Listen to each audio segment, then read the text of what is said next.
আজকে দেখবো আমার বাসায় কি কি পাক করতেছে সেহারি খাওয়ার জন্য। এনে কি করতেছে আমার আম্মু জান, তুমি খাওয়া দাওয়া করতেছ? আমার আব্বু জানে কি করে, মোবাইল দেখতেছে। আর আমার বড় আম্মু কি করতেছো? তুমি নামাজ পড়তে যাবা? আমার বিল্লো টাইসন, আচ্ছা সমস্যা নাই। দেখি কি পাক করতেছি সেহারি খাওয়ার জন্য। আসসালামু আলাইকুম। তুমি সেহারির জন্য কি কি পাক করতেছো? গরুর মাংস রান্না করতেছি, আলু দিয়া, শুটকি দিয়া, ডাটা দিয়া। এটা কি? এটা আলু গরুর মাংস দিয়া রান্না করতেছি। এটা কাসকি শুটকি দিয়া, ডাটা দিয়া, আলু দিয়া। আর এটা কি? এটা গরুর মাংস।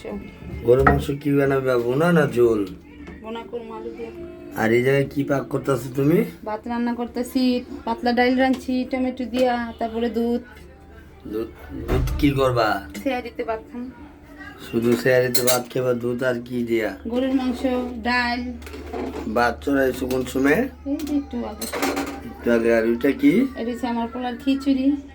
পোলা খিচুড়ি? কি কি দিয়া খিচুড়ি খায়? সবজি খিচুড়ি। ও, আর আপনি নামাজ পড়ছেন? না পড়মু। এখনো পড়েন নাই? নামাজ তো তারাবি শেষ। রান্না বাড়া করে পড়মু, সময় আছে।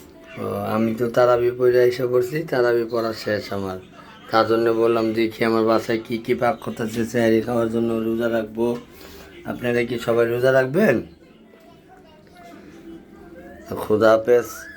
আমি সবার এই ভিডিওতে দেখালাম, আপনারা সবাই একটু বেশি করে শেয়ার দিবেন আর একটু কমেন্ট করবেন। আমার আমি সবাইকে নতুন ভিডিও দেখাইতে পারি, নতুন কিছু করতে পারি। আসসালামু আলাইকুম।